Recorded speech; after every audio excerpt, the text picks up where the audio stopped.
માણસનો ચહેરો જોઈને એને પારખી લેવાની કળામાં ભલે ને આપ ગમે તેટલા માહિર હોય તો પણ તમે છેતરાઈ શકો છો. કારણ કે કેટલાક એવા માણસોથી પણ ભરેલી છે આ દુનિયા, જેમની પાસે અગણિત ચહેરાઓ છે. નદીમાં પડવાથી કોઈનું મૃત્યુ નથી થતું.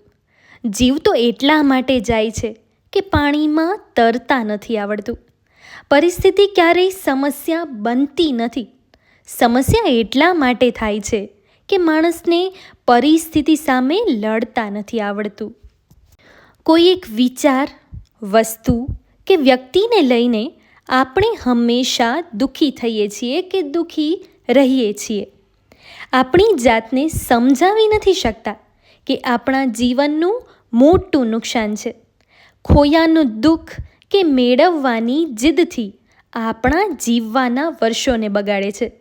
અંતે આપણી પ્રગતિમાં આડું આવે છે અને આપણા જીવન પર પણ તેની માઠી અસર થાય છે.